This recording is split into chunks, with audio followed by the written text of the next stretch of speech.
Now, the World Health Organization will use this year's Day of the African Child to campaign against the inequity in the distribution of cervical cancer vaccines. A WHO document describes the unfairness in some African countries as a dispute, and that 90% of the global supply of HPV, or human papillomavirus vaccines, is directed to countries with only 10% of the global burden of cervical cancer. As a result, many girls in Africa will go on to develop the disease, even though this is the one type of cancer that is entirely preventable. Well, Dr. Zainab Shinkafi-Bagudu is from the Medical or Medicaid Center Foundation in Nigeria and part of the WHO task force to campaign against cervical cancer. It's very depressing. It's very annoying at the same time. It makes one feel bad to think that your chances of getting cervical cancer really depends on which parts of the world you are born in. It's the biggest reflection of the inequities that we have in the health system globally. This is a solution. It's the only one preventable cancer in the world, cervical cancer. Yet it's not equally distributed. We've seen the COVID pandemic. We've seen an unprecedented cooperation amongst multinationals, amongst scientists, amongst politicians. Everybody came together. A vaccine was produced in record, rolled out in record time. People have been vaccinated in record time. We've seen that it can be done. Yet we have a solution like the human papillomavirus vaccine that has been in existence since 2006. That is 15 years now. And only 10%, it's even less than 10%. Right. It's less than, if you have 95%, over 100 million. The last proper statistics was taken in 2017, and it showed that from production in 2006 to 2017, over 100 million girls and boys had received the vaccine, and only 5% of those were in low middle income countries, which of course is predominantly Africa. So, Zainab, let me ask you this then. What do you think is the cause, is the reason why there is this huge inequity that you've just described?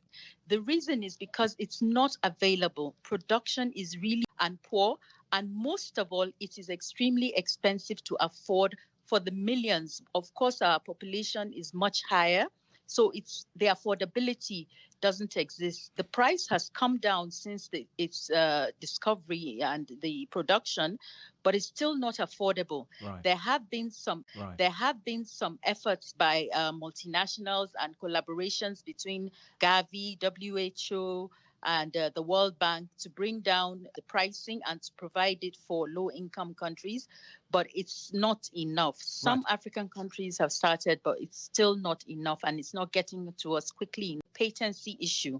The production needs to be done locally, and then we can roll it out better. But there's a patency, and the companies that own it do not produce here. What do all these problems that you've outlined, what impact are they having on girls in Africa? The impact is that Africa carries the largest disease burden, including cervical cancer. 85% of the global burden of cancer lies in Africa, and even the deaths is as high as that. The girls are impacted because we have all sorts of issues like insecurity, poor financial earnings, inability to partake in decision-making processes that keeps our girls out of school. And as we battle all these existing cultural norms, the government needs to do better. The global government, nationals need to do better in making life easier for the African child. And the WHO has also set a goal of 90% of all girls around the world being fully vaccinated by 2030. Now, that's less than a decade from now. What do you think African countries can do to ensure that success? Yes. Well, they need to carry out robust coalitions between governments, both within Africa and outside. And the only way they can scale up production is by negotiating better funding mechanisms, include private sector as well.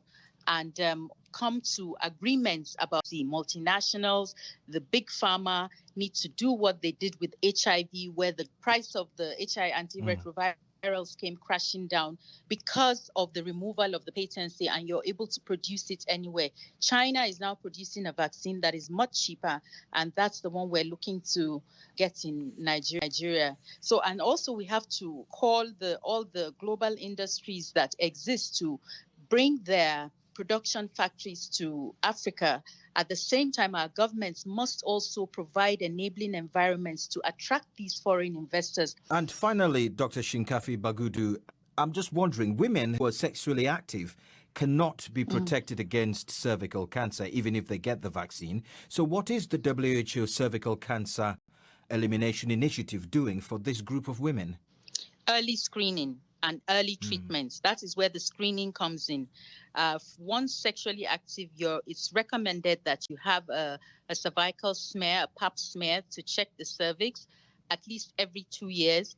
And then also, if and when any lesion is detected, it must be treated early. There are a lot of pilot programs going on right now in Nigeria that are doing that.